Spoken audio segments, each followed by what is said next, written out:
What were the best-selling NES games of all time? The top 10 are all Nintendo published Nintendo games. And I was like, well, what would be the first game from another company? Just out of curiosity. And the 11th best-selling Nintendo game, at around 4 million, it was Teenage Mutant Ninja Turtles from, it says Ultra Games. You know it's Konami, though.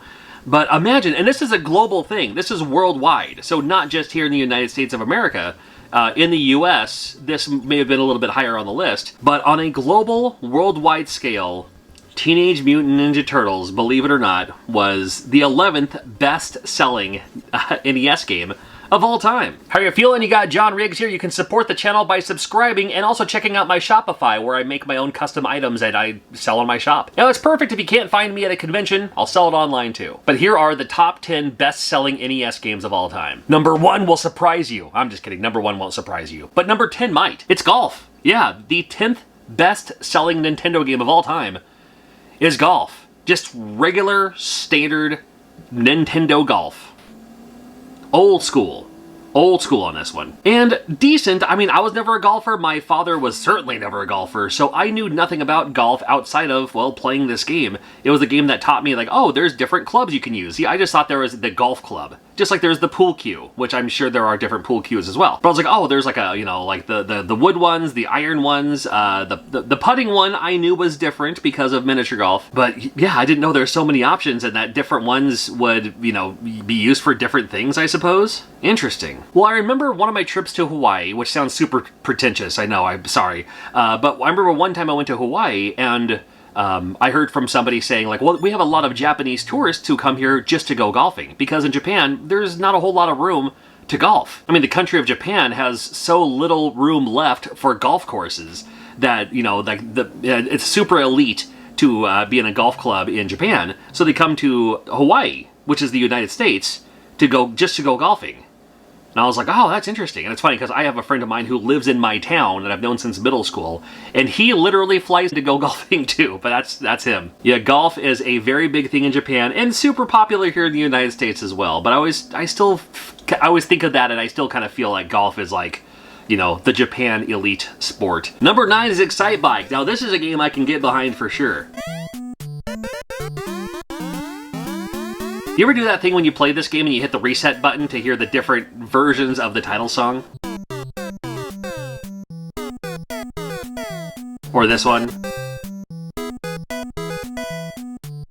Well, they only had 3 different versions of it, but still, it was kind of fun. Little bonus there for you. Even though I never even knew how to ride a bike until I was in my 40s, I played a lot of this game. I really, really enjoyed it. It was fun for me anyway, just to create the tracks. Like, we did more of the level editing than actually playing for real, than actually playing to try to, you know, get the top score or anything like that. But still, I thought it was a lot of fun. And it was a perfect kind of, you know, let you kind of go through the track, and simple enough to just pick up and play, and gotta ration your temperature gauge there. Make sure you're not overheating or anything like that. And also fun to play with the other, like, computer players on the stage, because you could, you know, clip their front heel and make them trip over it. I spent more time doing that than caring if I was ever first place or not. Well, Excitebike's a classic, and at $4.16 million, number 9 on the best-selling NES games of all time. Number 8, oh, my go-to answer for favorite game of all time. Not even wait for the title screen. Let's just get right into it. Zelda 2, The Adventure of Link. Man, when I first played this game, it blew my mind how giant this world was, how much exploration I could do. Now, I was a huge fan of The Legend of Zelda, and by the time I finally got my own NES, Zelda 2 just came out, because I didn't get my Nintendo system until like late '88, somewhere in there. So The Legend of Zelda was already released, but I would see my friend play it, or, you know, like I would play it a little bit, or, you know, whatever. So by the time I finally got an NES, well, Zelda 2 just came out. So I loved them both. I was already really familiar with The Legend of Zelda, but Zelda 2 was like, man, this was everything I loved about games. It was that side-scrolling 2D platformy style of game, but it still has that level up element too. And it was just fun to explore. It was just fun to look around and see what all there was. Now, yes, the dungeons are monotonous, and yes, you know, certain things go certain ways, and you just kind of have to deal with it, but I just loved everything about this game. And still kind of along the lines with The Legend of Zelda, I liked the fact that each dungeon had a certain item that you would get, and more often than not, that item is what you would need to get you to the next dungeon, or get you through the next dungeon, or something like that. And also, it was same with the bosses, too. Super fun. Legend of Zelda 2, The Adventure of... No, it's not Legend of Zelda, it's Zelda 2, The Adventure of Link. My correction there. Zelda 2, The Adventure of Link, $4.4 million, came in at number 8 on this list. Dr. Mario coming in at number 7. I was a huge fan of this game as well, just like I was with Tetris. How I discovered this game kind of came out of nowhere for me. I have this is a true story. I can't believe I did this as this kind of whatever kid. We rarely went out to eat, you know, as a family, but my dad really liked this restaurant in town, and let's go out to this restaurant in town. It was Black Angus.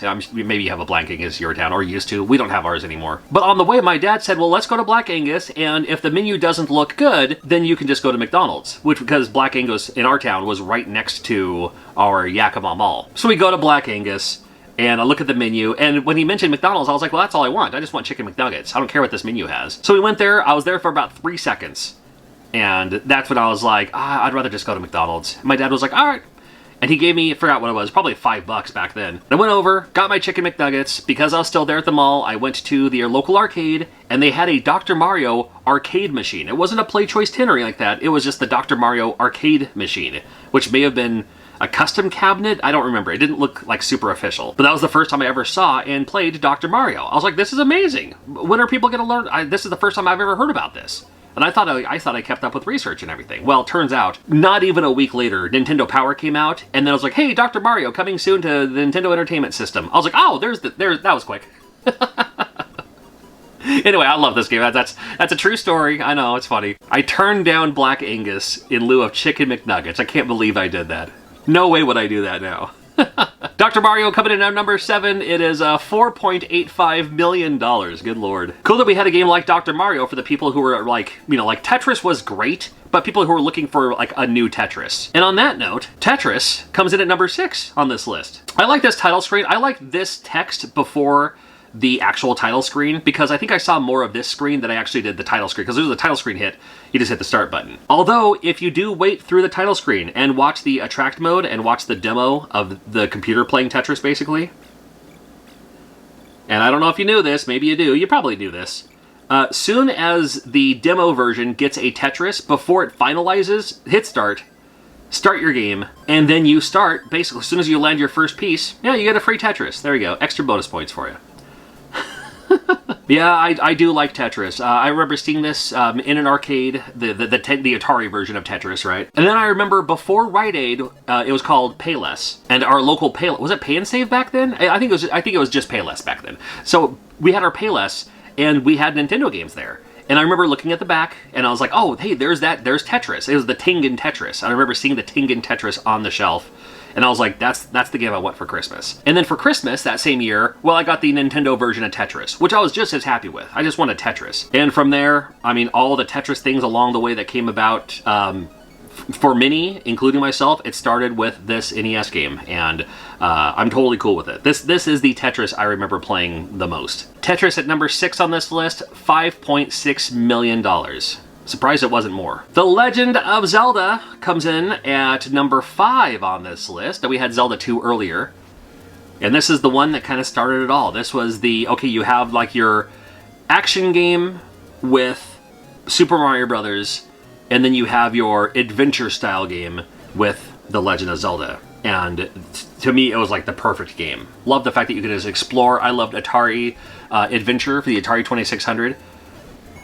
So this game, to me, may as well have been, you know, the Nintendo version of Adventure. There's so much going on. I just love to look around. I would literally play this game for hours, just exploring and bombing every wall, burning every bush, just doing whatever I could. I have a friend today that I made because we both played Legend of Zelda, and we were sharing tips, and it's like, oh, hey, I found out where that 7th dungeon is. You know, you gotta use the whistle at the part next to the fairy fountain. I was like, oh, that makes most sense. Okay, cool. Yeah, a lot of stuff like that. Took me a long time to beat this game, 2 literal years, because I spent too much time just exploring, and then playing other games too, but yeah, Legend of Zelda. Number 5 on this list, $6.5 million. $6.5 million. Number 5 as the 5th best-selling NES game. Super Mario Bros. 2 comes in at number 4. I remember when I first saw this title screen, I was like, this game is going to be a treat. It already looks like a cartoon. There's a very fun song that played, because sometimes, especially back then, you know, title screens were just title screen, press start. And maybe there wasn't songs or music or anything, but this just had so much personality and color behind it that I was like, man, this is like playing an interactive cartoon. Not a whole lot like Mario 1, like where Mario 1 you have to bounce on the enemies to defeat them. Well, Goombas mostly. In this game, it seems like you can jump on most enemies and just ride them, or you can pick them up and throw them. I was like, that's a new mechanic, a new technique. Of course, this is way back when. I didn't realize this was like a Japanese, this is like a, you know, a reskinned version of some Famicom Disk System game. I didn't even know what a Famicom Disk System was until like later in life. I just saw this game, I was like, yep, it's Mario all right. And maybe back then I didn't mind, because the difference between Mario Brothers to Super Mario Brothers was so vast that the difference between Mario 1 and Mario 2 were also pretty wide steps. So I was like, all right, this is just the evolution of it all. I liked that different stages had different ways you could defeat each stage, too. Like, there are different paths you can take, different routes you can take if you want. Yeah, there are warp zones and stuff like that, too. Little mini-bosses at the end of the stage that kind of, you know, welcome you to the next stage in sorts. Mario 2 may have been directly linked to people starting their gambling problem. I'm not sure. I remember doing this like legitimately. I remember like looking at the screen and I was like, okay, I see the cherries pop up. I'm gonna hit the button right when I see the cherry, right when I see the cherry, right when I see the cherry. And sometimes I could hit it, and oftentimes not so much. Or then other times after a while, you're just like, you know what, I'm just gonna keep, you know, spamming the A button and get through. If I happen to get some one-ups along the way, great. But, you know, I like the fact you could choose for the different characters. The princess makes you float, so the first several years I played this game, I only played as the princess, just because I liked the ability to not fall straight into a chasm. I like the ability to float, too. Oh, super fun. A lot of fond memories playing Mario 2. I do prefer Mario 2 over Mario 3, although Mario 3 is fantastic. And I like this part on the second stage. I remember I was really proud when I found this, where if you get the star in that certain spot, you can defeat that little mini-boss just by crashing right into him. Mario 2 comes in at number 4 on the list at $7.5 million. Well, this is not Twin Peaks. This is Mario 3 here. Yeah, it needs the zigzag floor, I think. Mario 3 comes in at number 3. Believe it or not, I know, I was thinking this game may have been number 1 of anything, but yeah, this only number 3. Mario 3 at number 3. Interesting. Well, it's another one of those games. The first time I saw this game was, of course, during the movie The Wizard. And then I first played this game on a PlayChoice 10 before it came out to the public. They kind of tested it at some PlayChoice 10s around the United States. I was like, oh my god, there's the game from the Wizard. And I played it for all of... What does the PlayChoice 10 give you? 2 minutes? 5 minutes? I don't exactly remember. I think it was like 5 minutes or something. And that was enough for me to say, like, okay, I can't wait for this game to come out. And when it came out, oh boy, was it something. Takes a little bit of Mario 1, a little bit of Mario 2, and it kind of does the best of both worlds, where you still have, it comes back to the ability, you can, like, bounce on the Goombas' heads and all that. But it also gives you the ability that you can actually pick up, like, the turtle shells, for instance, and chuck them and toss them, and the other things along the way, too. You know, it's just great. Everything about Mario 3. Another one of those, you don't have to go through all the levels, but you paid for the game, you may as well play every level. Some levels that just kind of give you anxiety. You know, any auto-scrolling, as soon as the level starts scrolling automatically, I'm like, oh man, not one of these. Oh, and just the fact that you could get like the warp whistle to help you advance in the game, because again, for the NES, there is no password system on this game, and there is no save on this game. So if you're going to beat the game, you got to start from the beginning. But the warp whistle can make it so you know, get you to the world that maybe you last left off on, which is kind of how I always figured the game out. I always like to go into this giant world too. I just thought it was really fun, really creative. I know, we can go on and on about Mario 3. Check this out. Mario 2 was at 7.5 million. Mario 3, 17 million worldwide. Good lord. Well, and for all the right reasons. It was, to many, when this game finally came out, I think it was a huge system seller for people to finally say, oh, okay, fine. Twist my arm, I'm getting a Nintendo, and they got the Nintendo, and they even had the, was it a challenge pack? Was that what it's called? They had the Nintendo system with Mario 3. Brilliant idea. Number 2, shocking, but not really, Duck Hunt. Yeah, Duck Hunt. Duck Hunt came in at number 2 on the top 10 best-selling NES games. Now, I'm capturing my own footage through a mister. I don't have gun support, and I don't have like a light gun that I could plug in.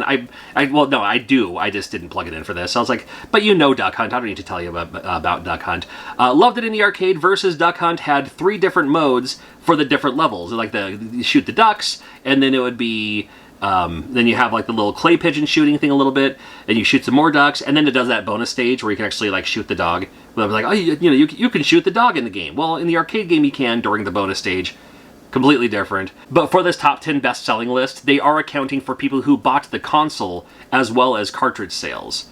So people, if you bought the console, well, then it came with Duck Hunt. The early ones came with Duck Hunt and Gyromite, and then later Super Mario Brothers and Duck Hunt. So Duck Hunt, number 2 on this list at 28.3 million. Most of those, I'm sure, were because of the console, but I'm going to add it to this list because it's on the list. Number 1, not surprising, Super Mario Brothers. That sounds about right. 40.2 million, $40.2 million. Again, most of that probably came from console sales.